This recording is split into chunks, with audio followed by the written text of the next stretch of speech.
Hello, ladies and gentlemen. How are you doing? Welcome back to Heine House Live. I'm so happy you are spending your day with me. Thanks so much for being here. It is September 30th, 2019. We are almost into October. This is amazing. Well, actually, by the time you hear this, it will be October. So, hey, happy October to everyone. Welcome. This is the podcast where I talk about gaming. I talk about tech. I talk about life. Whatever jumps out at me, we go down that road. And that's kind of the whole fun of it. Really appreciate all of you spending your time with me. I hope that I can take care of at least an hour or so of your time and make it an enjoyable one. Of course, I'd like to give a shout out to all the amazing patrons that we have right here on your screen. Patreon.com/Jason Heine is the link there. This show is alive and kicking. You're listening to it right now because of the people you see right here on your screen. Thank you for stepping up and coming aboard, matey, and making the show possible. Appreciate all of you. Patreon.com/Jason Heine. Of course, before we jump right in, HeineHouse.com is the website. Like to get that right out of the way so you know where to go, take part, and engage and interact with the show. Check everything out in the show notes, of course. Let's hit the intro. Let's jump right into the episode. Let's go. Welcome to Heine House Live, a podcast about the exciting and ever-changing world of gaming and technology. Heine House Live is available on iTunes, Spotify, Stitcher, or wherever else you listen to podcasts. For all other info, including links to our community Discord, live video feed, episode archive, and a whole host of other great entertainment, please visit HeineHouse.com. Yeah. Wow, wow, wow, wow, wow. Wow, wow, wow, wow, wow, wow. Yes.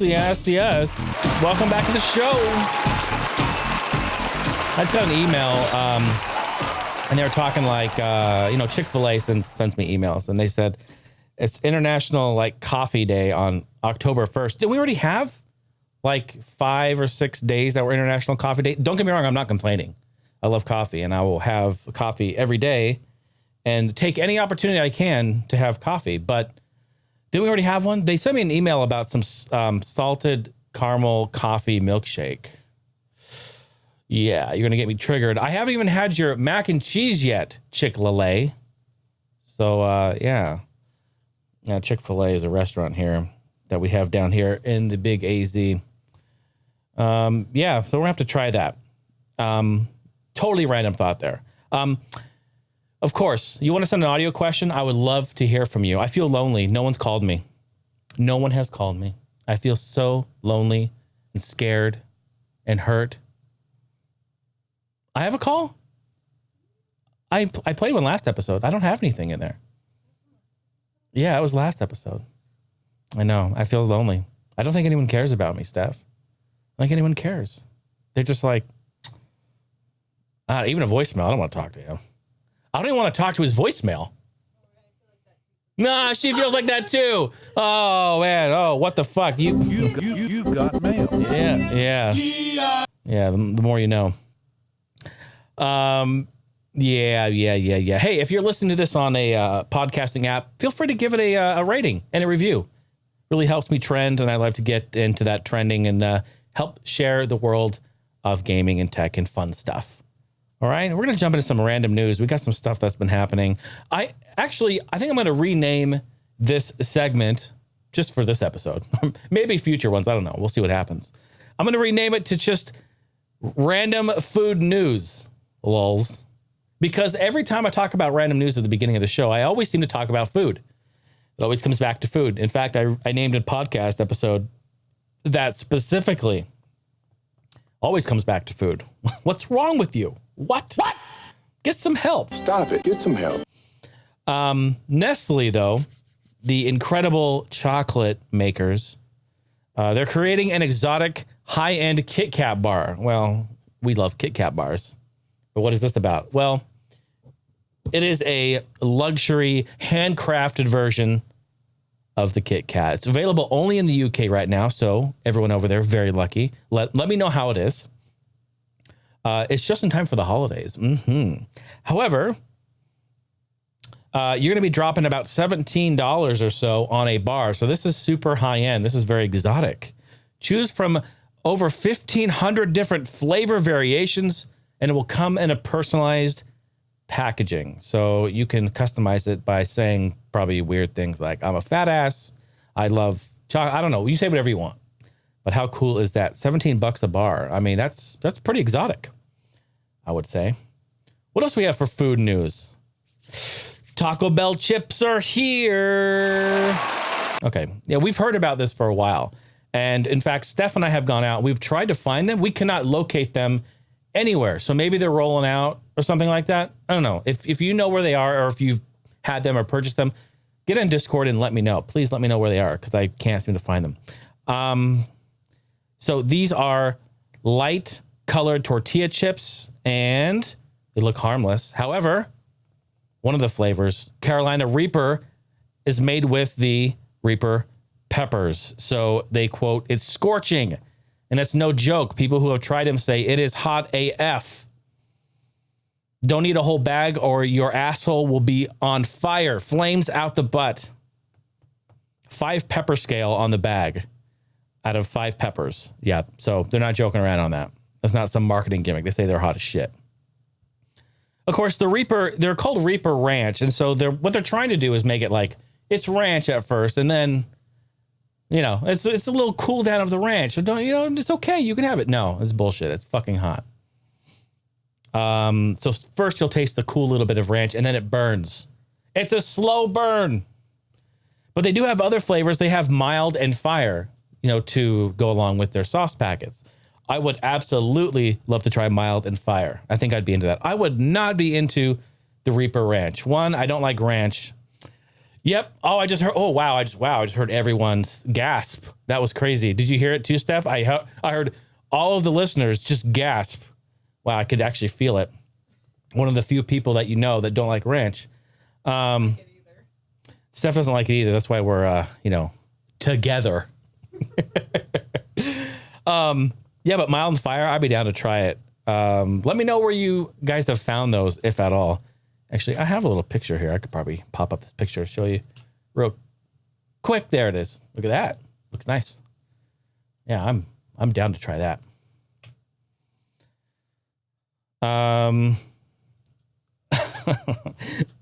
McDonald's. What's going on, McDonald's? What's up, Ronald?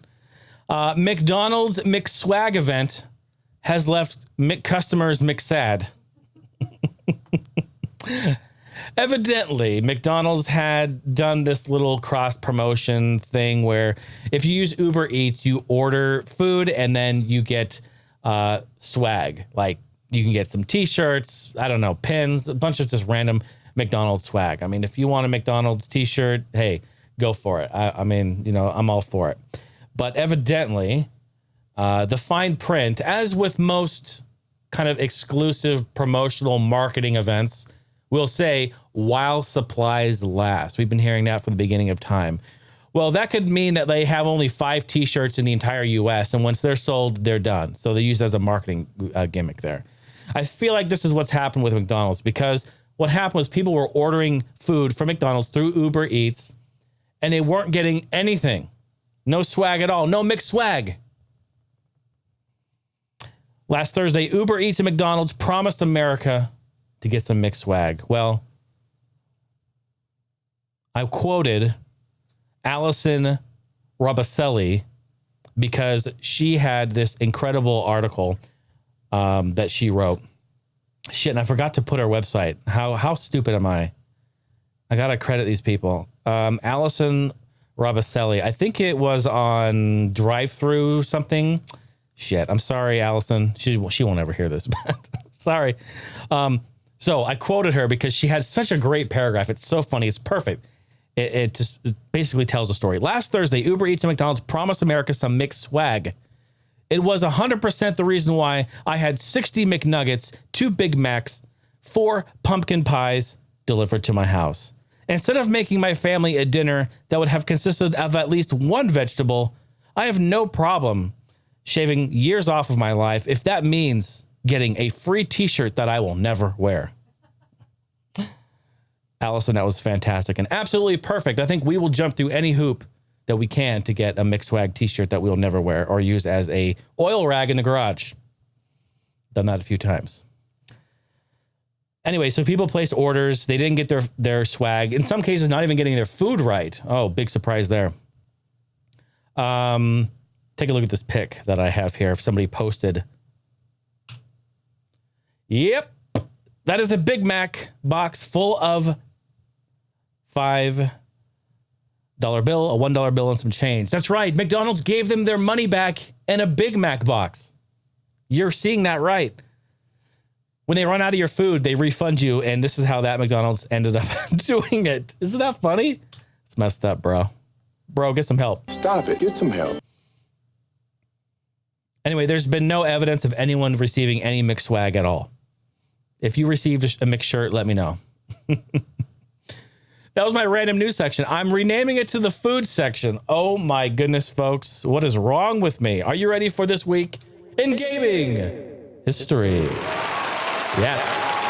Let's go.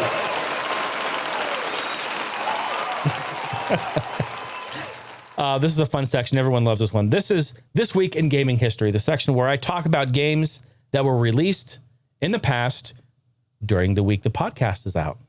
How about that? September 29th through October 5th. Let's jump right into it. In 1990, Strider on Genesis in Japan was released. And we talked about it last episode. That was in Japan, but now it is in the US. Ladies and gentlemen, 1996, the Nintendo 64 console. Yes. Happy birthday again, N64. Love it. Love it. In 2009, Dead Space Extraction on Wii, a fun game that we have played. Steph's over there nodding. Yes, good stuff. A lot of fun. In 2017, Cuphead on PC and Xbox One. Wow, has it already been 2 years? Going on 3 for Cuphead. Great game. I feel like I remember seeing that at like an event. It was like PAX or Games Done Quick, or yeah, it was on Games Done Quick, AG to Q. Yeah, definitely. Love it. Let's move on to the next day. September 30th in 1992, Doom 2 on PC, the sequel. Amazing.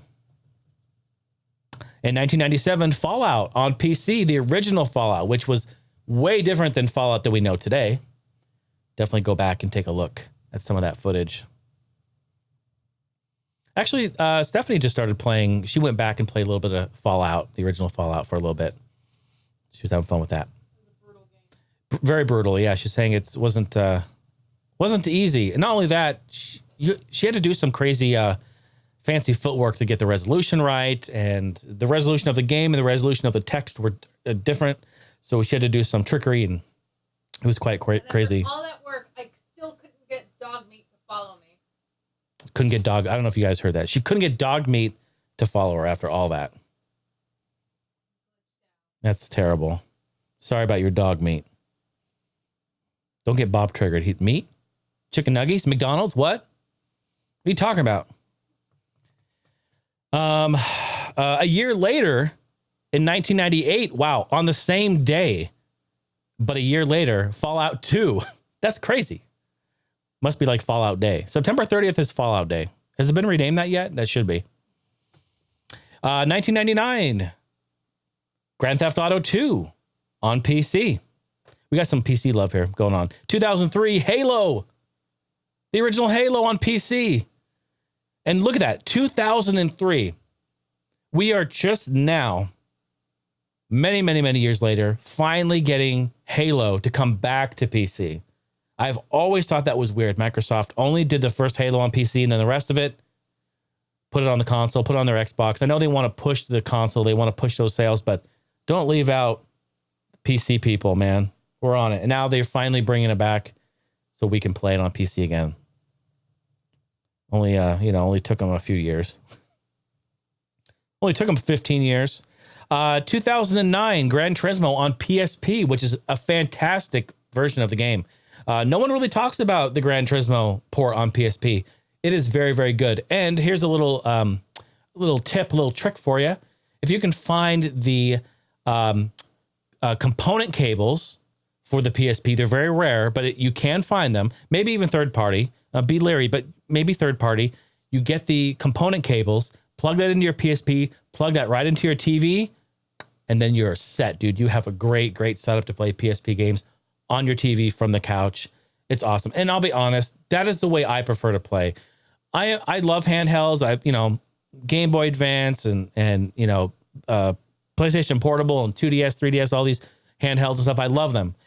For me though, if I can get the console onto a big TV, I would rather play it that way. So the fact that you can do that on a PSP is great. So look for those cables. They also have an S video cable, which is great too. But if it can do 720p, just do that.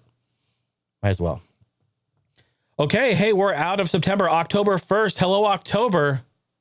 Let's go. Stephanie's birthday month. Birthday girl. It's towards the end of the month. Just a little spoiler alert. October 1st, 1998, Medieval on PS1 was released.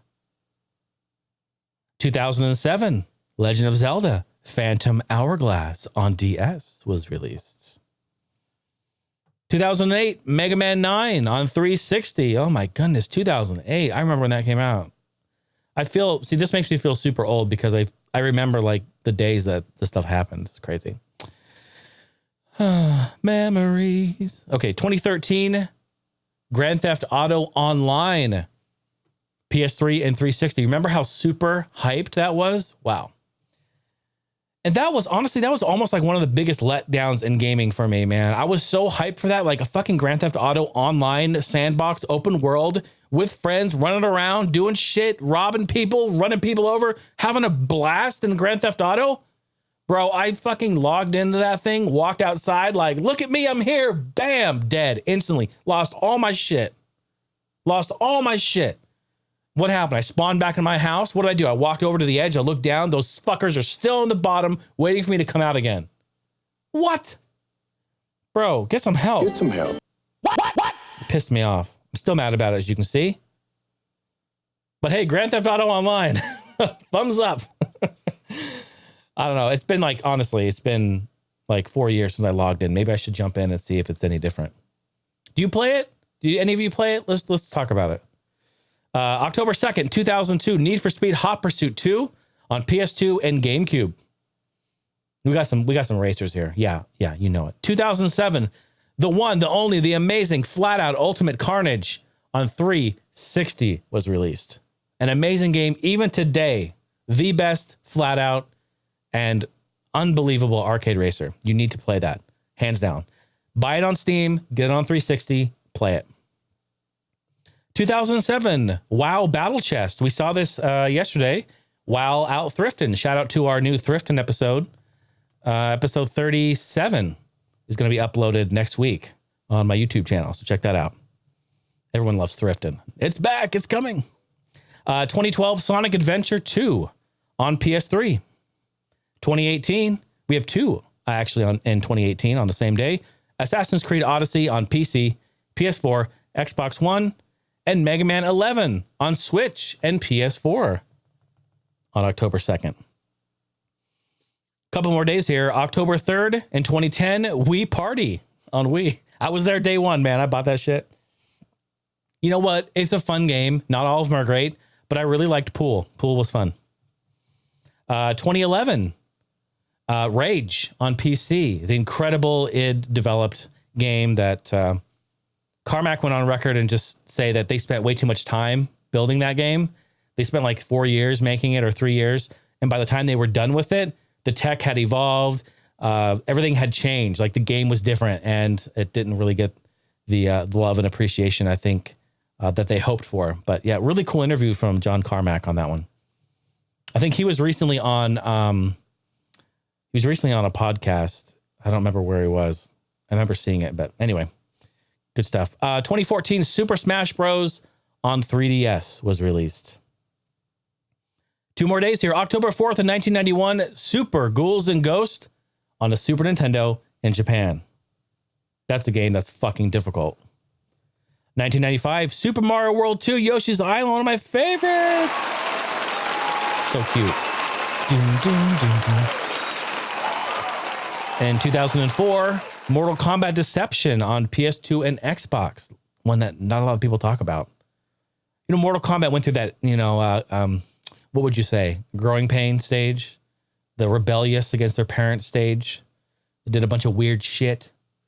Everyone was like, what the fuck are you doing? We love you, MK, but what the fuck are you doing stage, 2011, Chrono Trigger on PS2. Probably wondering, wait, what the fuck? Yeah, it was re-released also down the road on the Final Fantasy Chronicles on the PlayStation Network. It was a re-release, so you could get it there as well. I'd like to mention that. And the last day here, October 5th, 1992, Final Fantasy Mystic Quest on Super Nintendo. NBA Jam On Fire Edition for 360. He's on fire!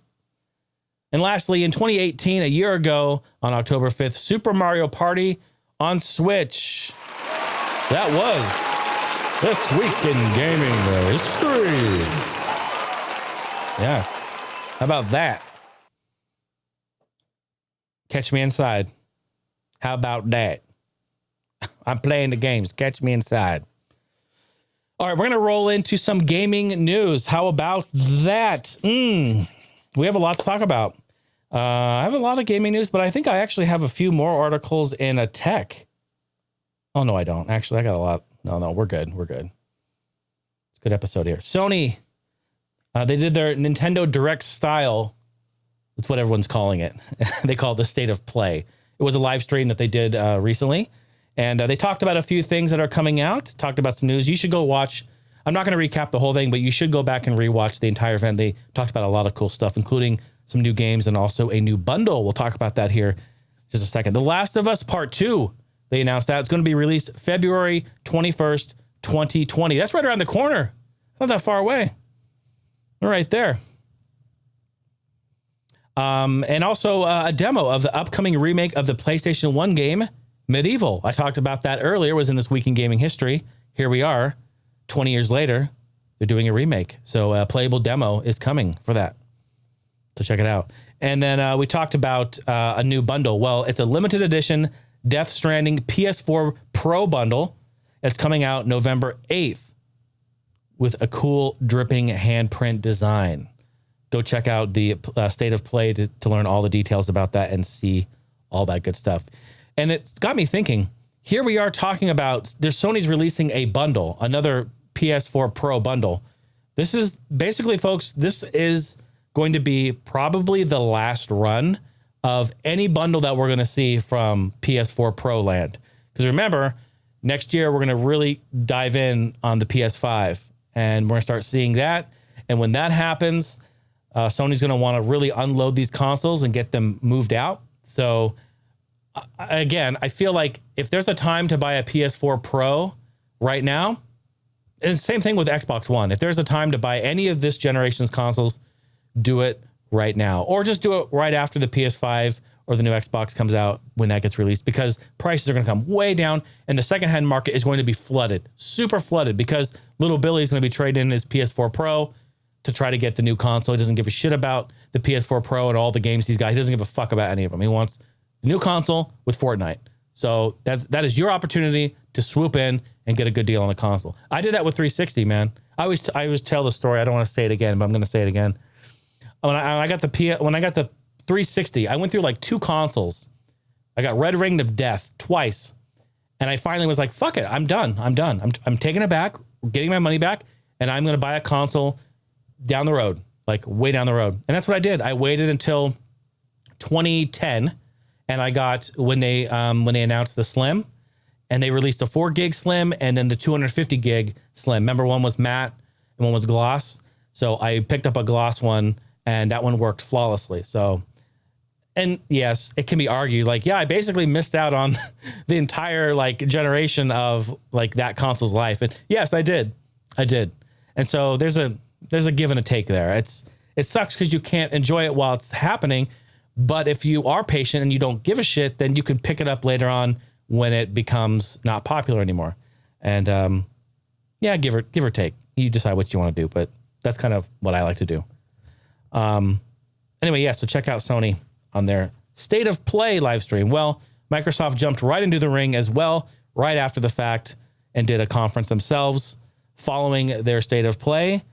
Microsoft jumped in with Inside Xbox presentation featuring new content and services coming to the Microsoft Xbox platform. More games are coming to Xbox Game Pass. I think they were already released, actually. I logged in last night to look, and there are some on there right now. On Xbox One, Jump Force, Bloodstained, Ritual of the Night, and Lego Worlds are being added. And on PC, you're going to get Cities Skylines, Saints Row 4, Bad North, and Dirt Rally 2.0. That's really exciting. So those are already being put into your Xbox Game Pass. Go play them. They did make a mention, I just wanted to briefly talk about this, that the Project X Cloud, that service where it lets people stream their games anywhere, that is coming very soon.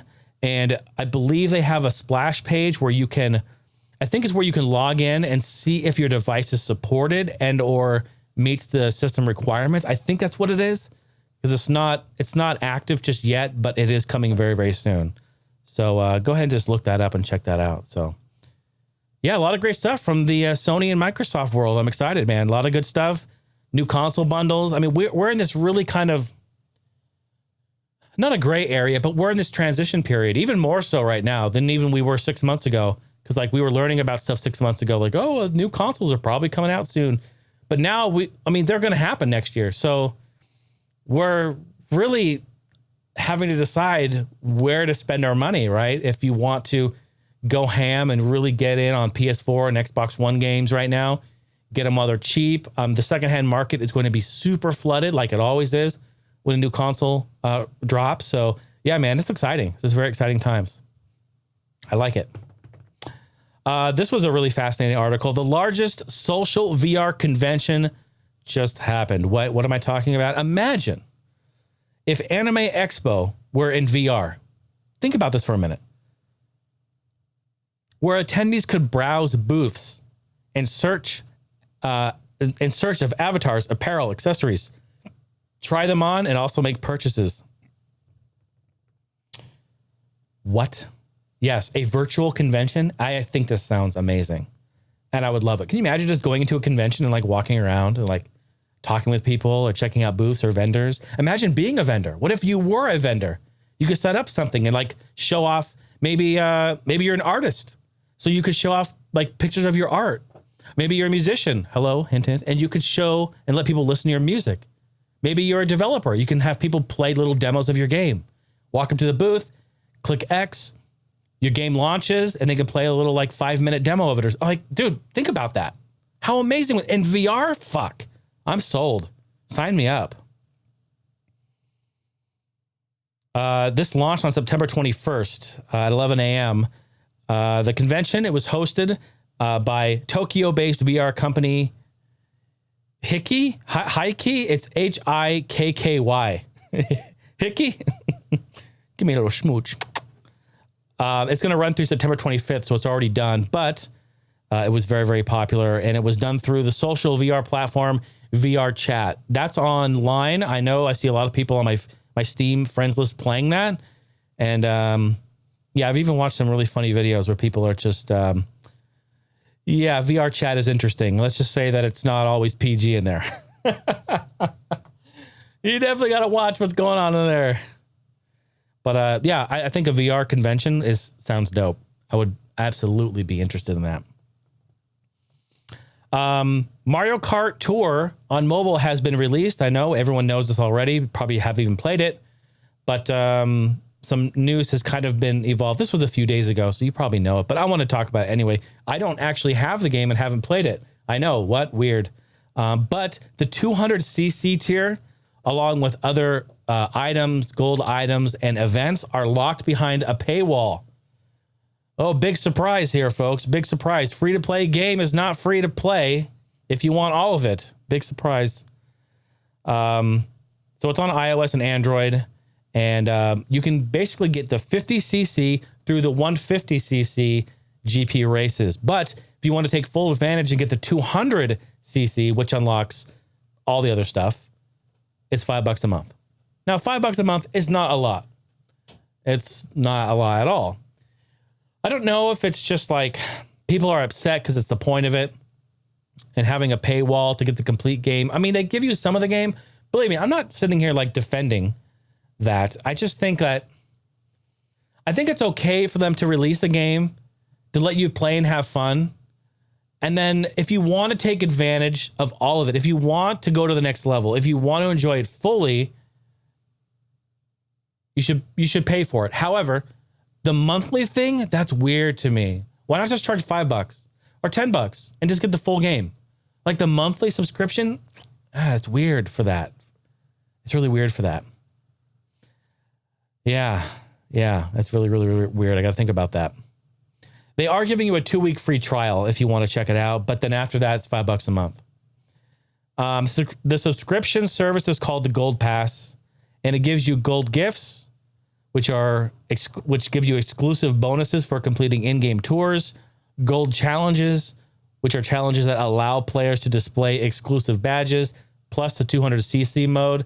People are saying basically that alone is an entire game locked behind the paywall. Probably is.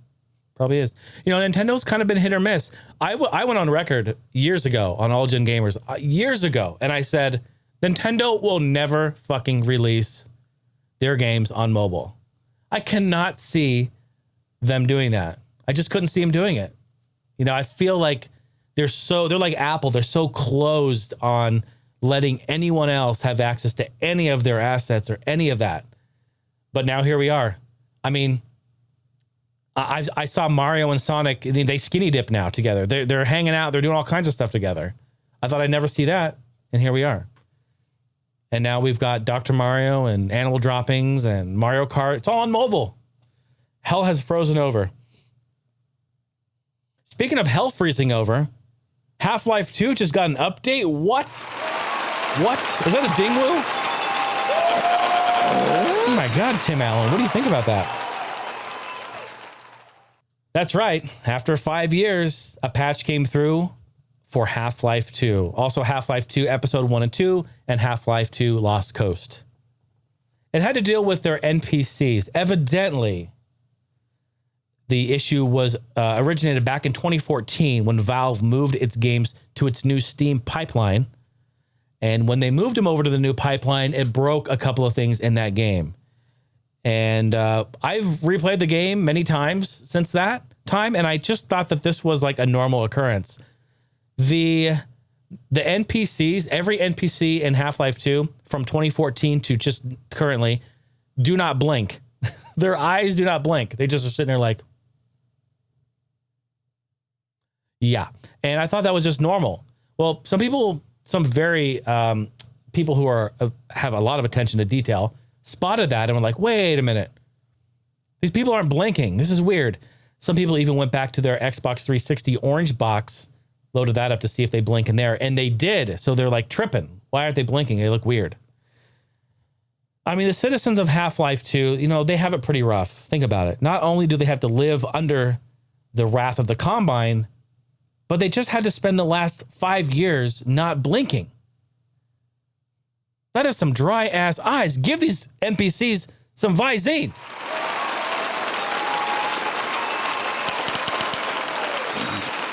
Need some Visine. Everyone's tripping now. They're like, Half-Life 3 is coming. They updated it. Shit, I wish. Oh, this is a good one. This is a really good one. I love this. It's time to talk penises. Gotcha. Yeah, you weren't expecting that, were you? You're like, I'm ready for this. Oh, yeah, we're talking cock. We're going to talk shop, talk cock. Here we go. PUBG. Yep. Penis and PUBG. It sounds like a restaurant name. Actually, no, wait, that's weird. It doesn't sound like a restaurant name. It sounds like an arcade. No, I don't know what it sounds like. PUBG Lion Skin that they recently released on an update had a little bit of a flaw. Now, if you're listening to the audio feed of this, you're going to have to go back to around the 35-minute mark and take a look at this on the screen because PUBG 4.3 update recently released introduced a lion skin, amongst other changes and skins and things like that, and some balances and some fixes.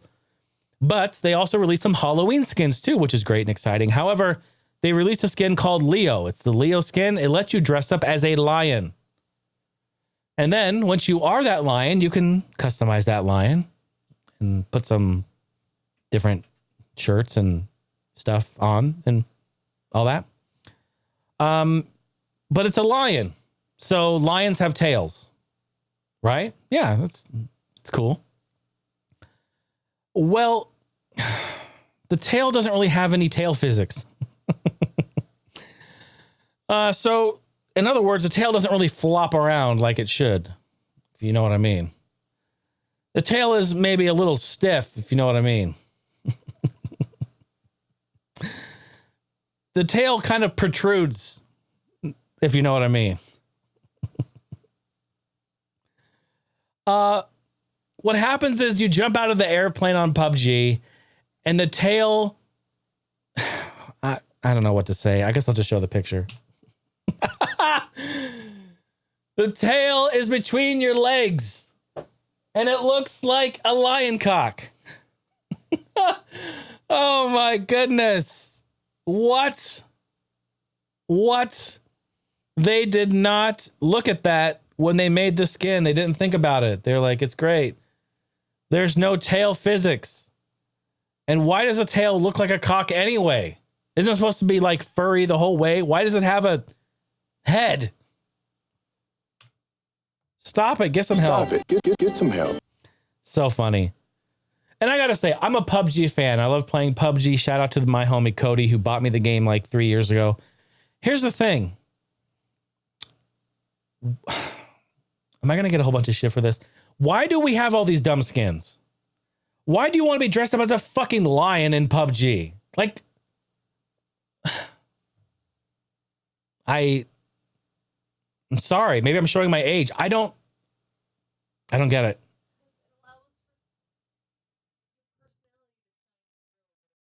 Allows your personality to shine through. Okay. And I can understand that. If we all want to express ourselves in our own way, I get it.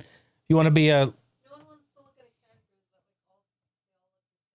What I like to do in PUBG is take all of my clothes completely off. Yeah, so does everybody else. Well, that's great. That's great. We all run around naked. It's naked PUBG. I mean, a lion. Oh, here, it's Mufasa. What the fuck, you know? Just don't get it. 8-Bit Do, they released some controllers to accompany the Switch Lite. Actually, they look really, really nice. It has the same two colors that the Switch Lite has launched with. It has two D-pads, two sets of buttons. It's wireless. They're $25 each. They can work on PC, Mac, Android. They're wireless, of course. Shipping October 30th, so they're available now. You can go purchase them right now. They also have a programmable turbo button for you to get in there and program some of them turbo buttons. Here's a shot of them. They look really nice. Although I am kind of confused with this. And I'm not doubting or denying that they look actually really comfortable and they look great. I'm just trying to figure, I don't understand them. I don't know what they're like, what the purpose would be, like what game or what purpose or the target like demographic for this, because they have two D-pads and two sets of face buttons. So you lose the analog joystick completely. And we all know we have analog drift on the Switch. So wouldn't it be wise to put an analog joystick in there and make a better analog joystick? And the thing is though, 8-Bit Do also has other great controllers that have the analog stick for Switch. So like, I'm not really sure what this is for. Is this like for Tetris?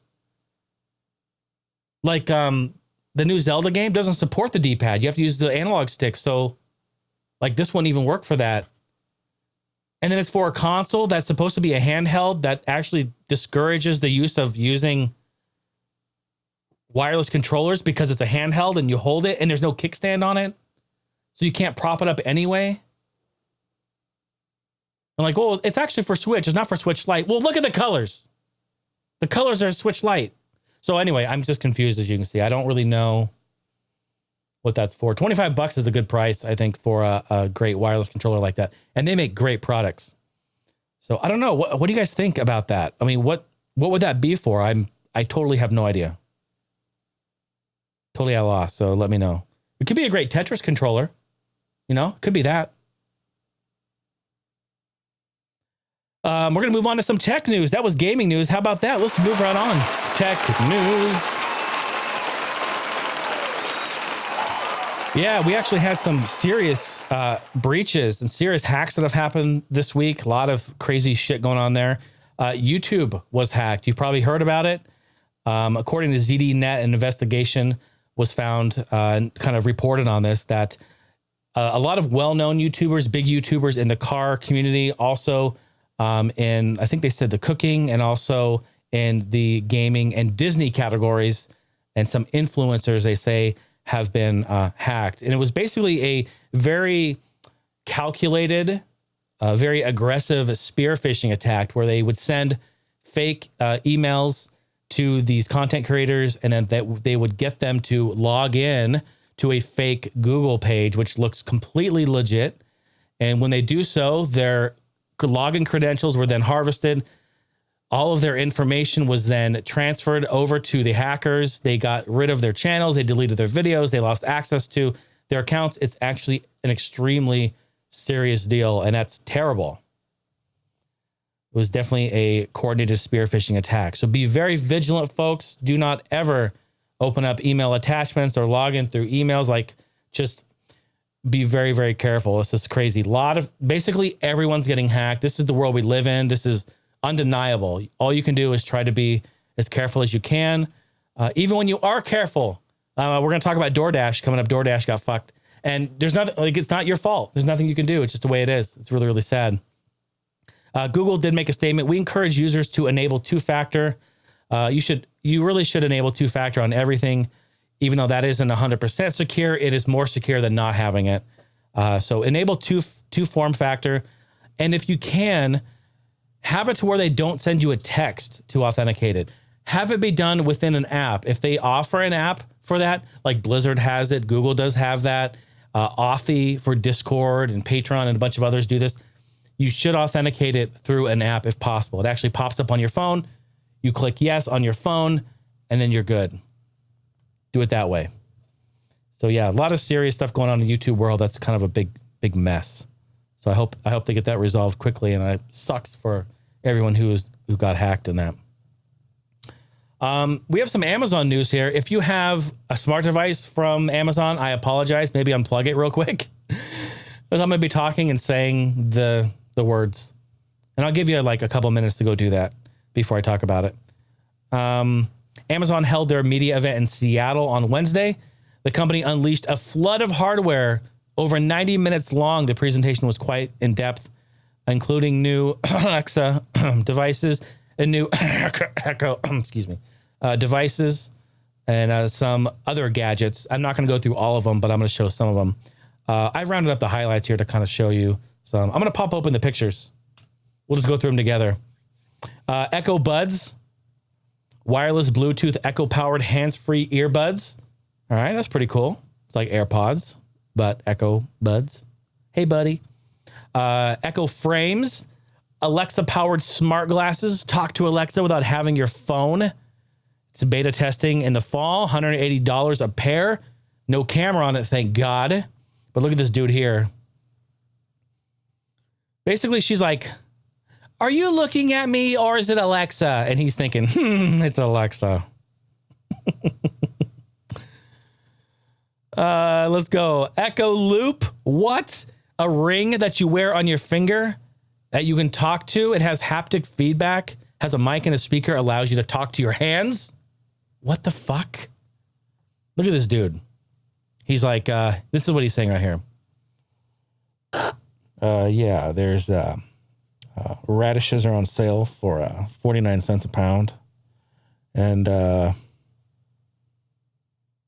like to order some food when I get home. Maybe I should get some McSwag.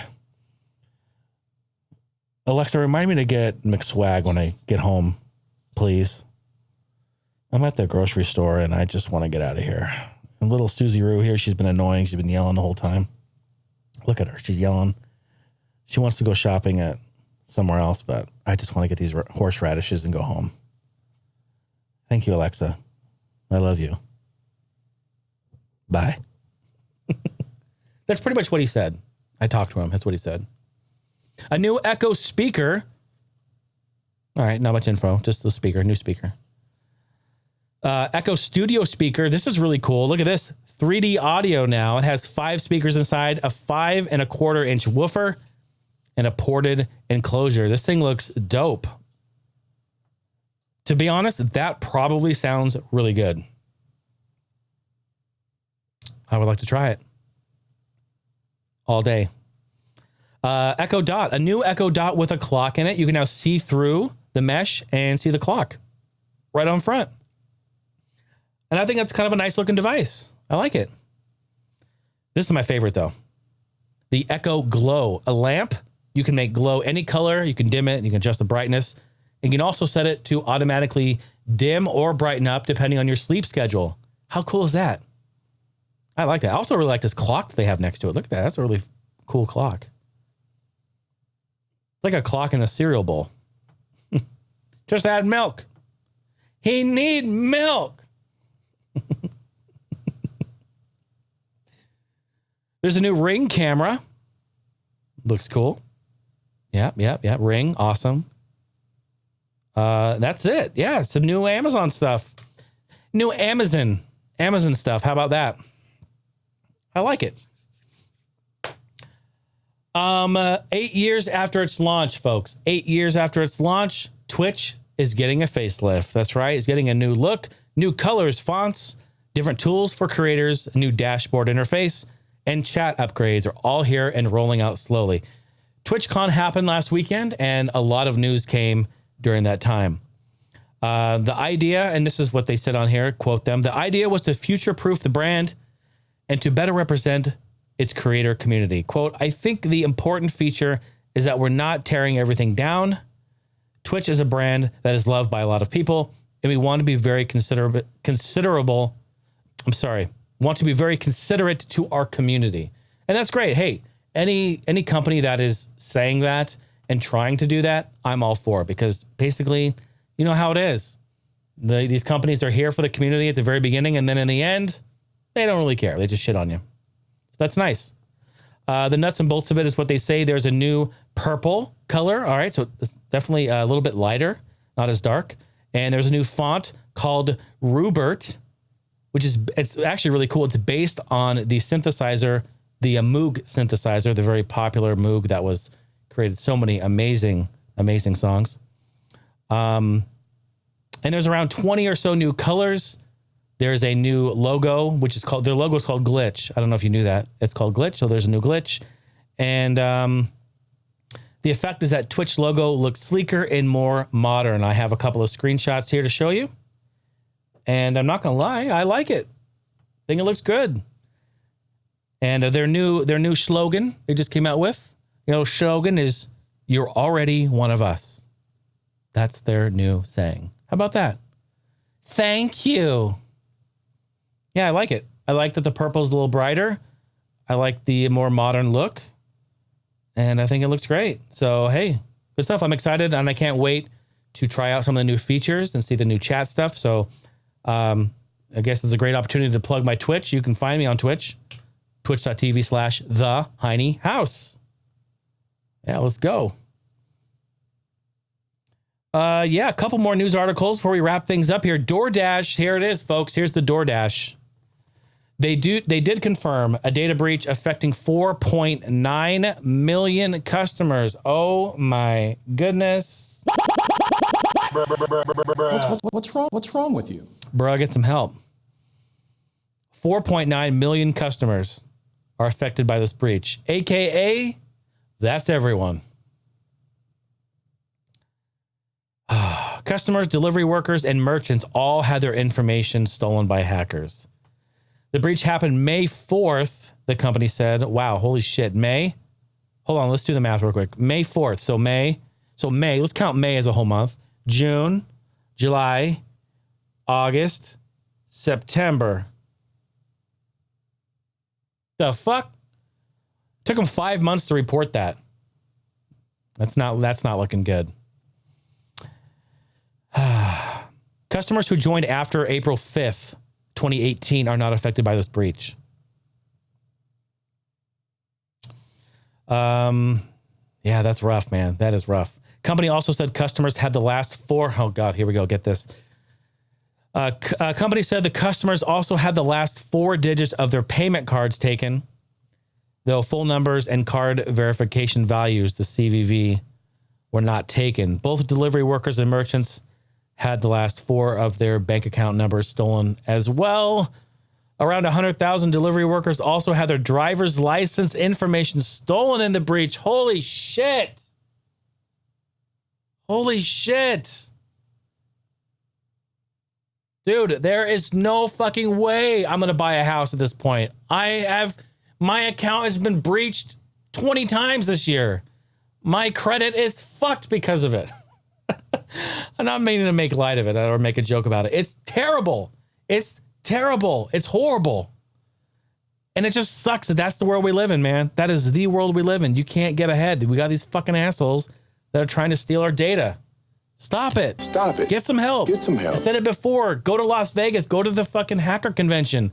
Go in there and meet with these companies and hack their shit and be successful and win a bunch of money and then get hired and get paid a bunch of money to help them fix their shit, dude. Like put it to use.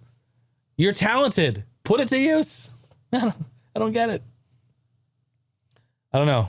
That's the mind of a hacker, I guess. I'm not a hacker, so I don't get it. But it's probably like the fact of doing it, overcoming, like breaching, like it's almost probably like a drug or something. But anyway, be careful on the DoorDash. If you use DoorDash, change your password. And then last bit of news here, I have Logitech. They are buying Streamlabs. Yes, we heard about this not too long ago. And it's an official thing. They when two become one. They're becoming one. Logitech we got to be careful, folks. I mean, Logitech is kind of on a buying spree right now. So I'm not meaning that that's bad at all. I think it's great. A company, they're spreading their wings. They're acquiring some other businesses and companies and apps and things. But we just, you got to keep an eye on it. That's all I'm going to say. That's all I'm going to say. It's like if we already are in a fucking shitty monopoly now. Like we only have access to 2 internet service providers where we are, right? In some cases, you only have access to 1. That's a monopoly. That's bullshit. You should have access from other companies because then they control everything and it's just not right. They usually fuck you in the ass. So we have to be careful with that. Again, that's a very extreme example to this Logitech buying Streamlabs thing. But in the end, once these companies buy everybody and we have one company that controls everything, we kind of have a problem, I think. So we have to watch that. Anyway, they're buying Streamlabs, which makes the popular live streaming app Streamlabs OBS. And Logitech has agreed to acquire them for $89 million. Yeah, it's not chump change. Streamlabs OBS already helps streamers set up their streams, track donations alerts, set up stream overlays, follow their chats, and do a whole bunch of more great things for Twitch. I actually used Streamlabs, I think about 4 years ago at this point, 4 or 5 years ago. And it was great. I really enjoyed it. However, I felt like they kind of started to fall behind other companies, other apps. And so I switched to Stream Elements and I use them currently. But, they're all kind of like neck and neck. They all have like, this one has this feature, this one has this feature. They all do the same thing, but it's kind of comes down to ease of use. So I haven't used Streamlabs in a long time, but I should probably take a look at it again, especially after this. We'll see what they do. I will say one thing about Logitech. I've used Logitech from the beginning of time. Honestly, I really have. And I love Logitech. I love their peripherals. I love their controllers. I love their devices. I love their input devices. I'm not a huge fan of their headphones or their microphones. And I think that's a big reason why they bought Blue microphones. If you remember last year, we talked about this. They bought Blue microphones, which is a very high end. Actually, they come from the pro audio world. They're kind of more known for like having gaming devices because everyone is using the Blue Snowball, the Yeti, and a bunch of other mics, or the Woodpecker. There's a bunch of mics that they make in the pro audio world, but they were starting to do like USB mics and everyone was using them. It really is the Snowball. We should really give credit to where credit's due. It's the Snowball that really changed the game for everyone. It was a cheap, affordable USB mic. It was easy. You just plugged it in, boom, it worked Worked on Mac, worked on Windows, worked on iOS, it worked on Android. You could just get an adapter. It was great. So, you know, with that being said, they bought Blue microphones to probably they better up the quality of their microphones. They've always had really shitty microphones. And I've even had their really high-end, like whatever. I had one of their first USB headphones. It was like 2006. What was it? It was the G. You guys remember? It was the G something. It had 3 buttons on the side where you could change on the fly, voice changer. It had a volume knob on the side, went up and down. It had a little bendy mic. It had a light on the end of it. It's what? Arbage? You mean garbage? Oh, it's the garbage. Yeah, I get it. I caught that one. She's like, is it the Arbage? Yeah, it's the G garbage. This is good. I should set a mic up over there for you so you can get in on these. I don't remember what it was, but no, please do. Please do. I'm going to set a mic up next time.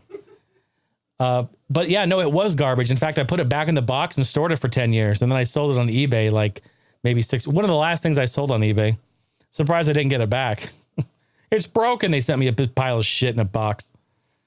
Yeah. So anyway, Logitech bought Streamlabs. I think it's pretty cool. Very, very cool. So I don't know what this means exactly. We're going to have to see what this means and what happens down the road, how they're going to integrate. Because the last thing I'll say about Logitech is, although I do like their controllers and inputs, not a huge fan of their headphones, I've never been a big fan of their software. Anyone who's used Logitech for a long time knows, and I'm not just saying this because I'm a fucking hater. I'm saying this because I've used it, and it hasn't been great most of the time. The early Logitech software was so fucking buggy and so hard to use. Like, are you guys using this software? Because it's terrible. It doesn't work. And, you know, yeah. So hopefully they fix that. I mean, I use their software now. I have a Logitech keyboard on my other computer. Actually, I have one here. This is a G45, whatever it is. It's basic, just mechanical keyboard. But, you know, just gotta make sure that software's solid. And maybe they will integrate some of that into Streamlabs. So good stuff right there. So that was tech news, ladies and gentlemen. Yes, indeed. I'm going to mention again, because we have that community event that is still going on right now. It is hashtag autumn or hashtag fall, whatever you prefer. And we're talking about games or a gaming memory or something. What reminds you, when you think of video games, what reminds you of autumn? What reminds you of fall? Maybe there's a scene, maybe there's a time, maybe there's something in a game that really reminds you of fall. Because now here we are, October, we're going down that road of the holiday season, which is a lot of fun. And you can take part in this by joining our Discord. All you have to do, check the show notes of this podcast for the link. You click it, opens it up on your phone, on your tablet, on your computer, on your laptop, whatever have you. And you can join in and check out the Discord community. I'm going to pop open a picture here just to show you guys what that looks like, in case you don't already know. And you can also find that by going to my website, heinehouse.com, if that's easier. heinehouse.com. Just scroll to the very top of the page, and you'll see a Discord in the top left. There's a Discord icon. All you do is click it. Made it really simple. Really easy for you. All right, let's go here. So here's the screenshot here. Here's how it looks. Join the Heine House right there on the left. You can join the podcast chat room. See, we got normal chat room. We've got the podcast chat room. I've got Patreon chat room down here for all the patrons in here. Gaming servers. You want to play with your friends. You want to talk about stuff. Look at even Pocket Camp is right there. You're invited to a very special celebration of the spooky Halloween Jack-o'-lantern stuff. Jack's coming back. Yeah, she's excited. She's already logged in. She's playing it right now. Real shit. So yeah, that's how you join and come on in there. And then next week we will show off. I will show them just like this right here. I'll pop it open and we'll see the pictures and talk about the autumn gaming memories. And there's also some people that threw down today, which is great. Can't wait to share that stuff. So thank you so much. You want to get at me? Send me a voicemail. I'd love to talk. I'd love to hear and answer any questions you have, or maybe talk about a memory or something. 503-908-5490 is the phone number. And again, you don't even have to talk to me. Just call the number and you'll hear a pre-recorded voice of me saying, hello, leave me a message. And then it will beep. And then you can talk and then I'll play it on the show. It's a lot of fun. I'd love to talk to you. I'm going to queue up a song. As we say goodbye, every episode I play one of my songs that I've done, either an original or a remix, and just draw attention to it. Folks, if you want to support the show and you don't want to be on Patreon and you don't want to give a review or a star rating, you can definitely support the show by checking out my music, sharing it, share it with your friends, post it on social media, stream it, and or please download it, purchase it and download it, or even tip me. That's how you do it. I would love to get in and get into your playlist one way or another. All right. So shout out to all of the people who have given love and support. Let's pop open the Patreon slide again. Thank you all. Patreon.com/Jason Heine. Shout out to all of the lovely people here. And of course, extra special thanks to the Game Loft patrons, all of my good friends, Brandon, George, Erin, Weldon, Tammy, Sam, Luke, and Ryan. Thank you so much for your support. I appreciate it greatly. Let's pop open my, I'm playing this. I'm going to stream it directly right off of Bandcamp, which is where you can listen to it if you want as well. There's two main places. There's Bandcamp. You can have it all there. You can check it. And then also, my website is probably the best place to take a listen. But let's pop those open. As you can see, wow, who's that handsome devil? Who is that handsome devil? Whoop, whoop, whoop, whoop. I'm going to continue on my playlist of video game remixes because they're just so awesome. And we're going to jump in to 7-Day Forecast. This is a Wii Weather Forecast remix that I did to celebrate the season of autumn and fall happening. Let's get the forecast. Ladies and gentlemen, thank you for listening to the show. I hope you have an amazing week, and I appreciate you all so much. Catch you later.